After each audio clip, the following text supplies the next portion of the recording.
وأخلص نيتي دوما لرب واحد ديان بروح ملؤها طهر وقلب كله إيمان. بسم الله الرحمن الرحيم. الحمد لله وكفى وسلام على عباده الذين اصطفى. أما بعد فأعوذ بالله من الشيطان الرجيم. بسم الله الرحمن الرحيم. اليوم أكملت لكم دينكم وأتممت عليكم نعمتي ورضيت لكم الإسلام دينا. صدق الله العظيم. اللهم صل على سيدنا ومولانا محمد وعلى آل سيدنا ومولانا محمد وبارك وسلم.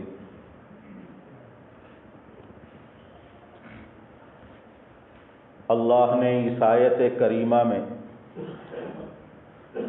دین اسلام کے بارے میں یہ ارشاد فرمایا کہ میں نے دین کو تمہارے اوپر مکمل کر دیا، اس نعمت کو تام کر دیا اور دین اسلام کو تمہارے لیے پسند کر لیا۔ دنیا کے اندر اگر کوئی بادشاہ ہو، حکمراں ہو، اگر اس کی خدمت میں ہم کوئی تحفہ، کوئی ہدیہ لے کر پہنچیں، وہ چاہے کتنا بھی عمدہ ہو، اچھا ہو، مکمل ہو، لیکن اگر بادشاہ کو وہ تحفہ اور وہ ہدیہ پسند نہ آئے تو اس کے مکمل ہونے سے کوئی فائدہ نہیں۔ ہمارا مقصد بادشاہ کی خدمت میں جو ہدیہ لے کر جا رہے ہیں اس سے بادشاہ کو خوش کرنا ہے، وہ راضی ہو جائے۔ اب ہم نے اپنی نظر کے اعتبار سے عمدہ تحفہ اور ہدیہ منتخب کیا اور بادشاہ کی خدمت میں لے کر پہنچے، لیکن اسے پسند نہ آیا تو اس سے کوئی فائدہ ہونے والا نہیں۔ اور اگر وہ تحفہ مکمل نہ ہو، ناقص ہو، کم درجے کا ہو، لیکن بادشاہ اگر اس کو پسند کر لے تو ظاہر ہے کام بن جائے گا۔ لیکن اگر وہ تحفہ اور وہ ہدیہ مکمل بھی ہو اور بادشاہ کو پسند بھی ہو تو نور علی نور ہے۔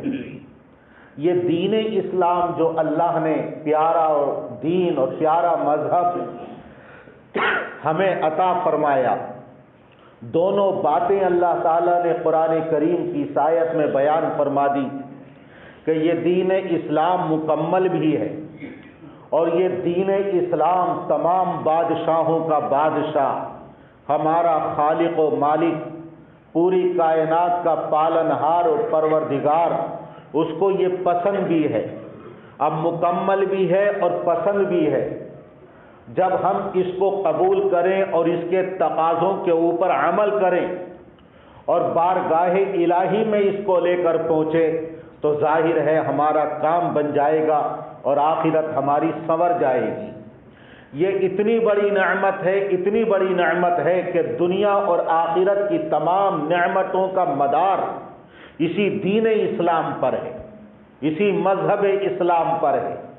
اللہ نے وَأَتْمَمْتُ عَلَيْكُمْ نِعْمَتِي فرمایا، جس کو اللہ نے نعمت فرمایا ہو اور وہ ایسی نعمت جو تام اور مکمل ہے اور کامل ہے تو ظاہر ہے وہ کتنی بڑی نعمت ہوگی۔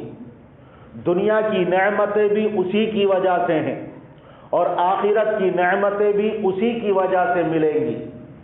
اگر دنیا کے اندر کوئی دین اسلام کا ماننے والا نہ رہے تو اللہ کا اس کائنات کے بنانے کا اور عبودیت کا مقصد یہ ختم ہو جائے گا، پھر اللہ تعالیٰ اس کائنات کے نظام کو فنا کے گھاٹ اتار دے گا اور قیامت برپا کر دی جائے گی۔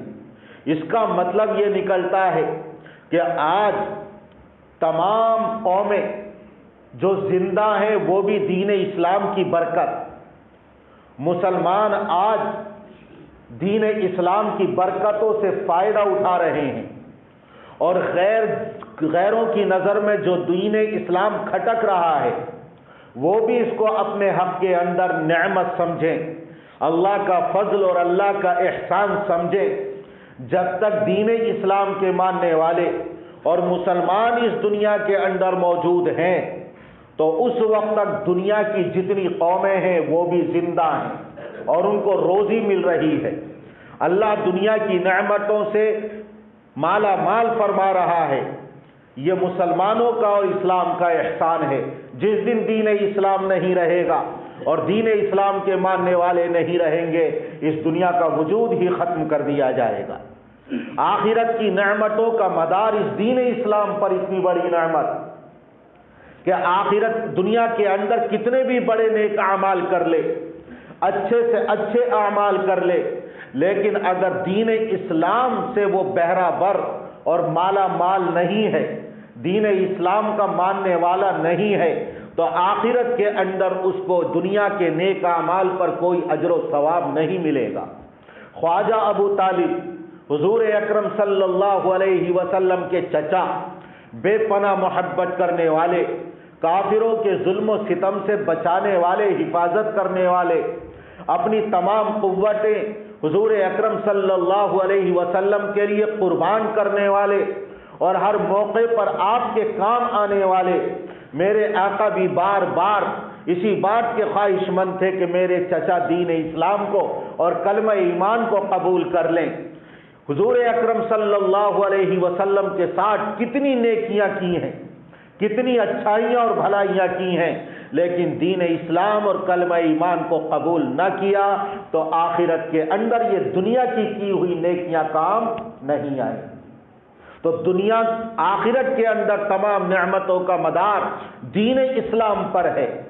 اگر کسی نے بے پناہ گناہ کیے ہوں، سمندر کے جھاگوں سے بھی زیادہ، اور میدان محشر میں ایک بندہ اللہ کا ایسا پہنچے گا کہ تا حد نگاہ اس کے گناہوں کے دفتر پھیلا دیے جائیں گے، 99 دفتر گناہوں کے ہوں گے، کوئی نیکی اور عمل خیر اس کے نیکیوں کے دفتر میں موجود نہ ہوگا۔ لیکن حدیث بطاقہ آپ نے بار بار سنی ہوگی، اللہ فرمائے گا کہ جاؤ آج کسی کے اوپر ظلم نہیں کیا جائے گا، اور میزان عدل اور میزان عمل کے پاس جا کر اپنے اعمال کو تلواؤ۔ وہ کہے گا اے اللہ میری تو ہلاکت کے علاوہ کوئی راستہ ہی نہیں ہے، لیکن پھر بھی اللہ اس کو بھیجے گا کہ ہمارے پاس تمہارے لیے ایک نیکی ہے، زندگی کے کسی گوشے میں اخلاص کے ساتھ تم نے کلمہ ایمان پڑھا تھا، تمام گناہ ترازو کے ایک پلڑے میں رکھ دیے جائیں گے، اور وہ پرچی جس کے اوپر کلمہ لا الہ الا اللہ لکھا ہوا ہوگا ترازو کے دوسرے پلڑے میں رکھ دیا جائے گا، تو وہ پلڑا جھک جائے گا اور اس کی مغفرت کا فیصلہ کر دیا جائے گا۔ اللہ اگر چاہے گا تو گناہوں کی سزا نہ دے کر معاف کر دے گا، اور اس کلمے کی وجہ سے اور دولت اسلام کی وجہ سے بغیر عذاب دیے اس کو معاف کر کے جنت میں داخل کر دے گا۔ یہ اللہ کے فضل پر موقوف ہے۔ لیکن اگر دین اسلام نہیں ہے تو ان اللہ لا یغفر ان یشرک بہ ویغفر ما دون ذلک لمن یشاء، اللہ شرک کو معاف نہیں کرے گا، جو دین اسلام کو قبول کرنے والا نہیں کتنے بھی دنیا کے اندر اچھے سے اچھے اور بڑے سے بڑے اعمال کر لے، آخرت کے اندر اس کی نجات کی کوئی راہ نہ ہوگی۔ تو آخرت کی تمام نعمتوں کا مدار اس دولت ایمان پر ہے، کلمہ ایمان پر ہے، اس دین اسلام اور مذہب اسلام پر ہے۔ یہ اتنی بڑی نعمت ہے۔ دنیا کے اندر جو ہم عبادتیں ادا کرتے ہیں اس میں کچھ مستحبات ہیں، کچھ مسنون اور سنتیں ہیں، کچھ واجبات ہیں، کچھ فرائض ہیں۔ اگر مستحب پر عمل کریں ثواب، نہ عمل کریں تو کوئی گناہ نہیں ہے۔ اگر سنتوں کو چھوڑ دیا تو سنتوں کے چھوڑنے کی وجہ سے آخرت کے اندر عتاب ہوگا، لیکن فرائض اور واجبات کو اگر چھوڑے گا تو اس کی وجہ سے اللہ کے یہاں عذاب ہوگا۔ ہر ایک کا الگ الگ درجہ ہے۔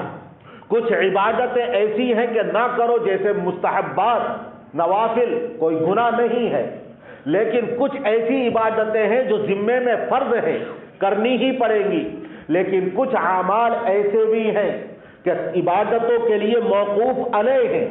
مثال کے طور پر فرض نمازیں ہیں یا سنت اور نفل نمازیں ہیں۔ اگر ہم وضو نہیں کریں گے تو اس کے بغیر نماز ادا نہیں ہوگی، سنت اور نفل نماز ادا نہیں ہوگی، تو یہ فرض عبادتوں کے لیے، نمازوں کے لیے موقوف علیہ ہے، اس کے اوپر موقوف ہے کہ وضو کے بغیر نماز ہی ادا نہیں ہوگی۔ تو کچھ عبادت ایسی جو موقوف علیہ کا درجہ رکھتی ہیں، لیکن یہ دین اسلام ایسا ہے کہ تمام اعمال کا مدار اور تمام اعمال کا موقوف علیہ یہی ہے۔ اس کے بغیر کوئی نیک عمل قبول نہیں، اس کے بغیر کوئی زکوٰۃ قبول نہیں، صدقہ قبول نہیں، نماز قبول نہیں، کوئی عمل خیر قبول نہیں، کوئی عبادت قبول نہیں۔ دنیا کے اندر اللہ تعالیٰ کافروں کو جو نیک عمل کرتے ہیں کسی نہ کسی صورت اور شکل میں دنیا کے اندر بدلہ دے دیتا ہے، لیکن آخرت کے اندر ثواب کا، نجات کا اور تمام اعمال کے اوپر اجر و ثواب کا مدار اسی دین اسلام پر ہے۔ وتعلو همتي دوما وتسبق خطوتي الأزمان، فوقتي لا أضيعه بما يفضي إلى الخسران، وكفي لا يفارقها أداء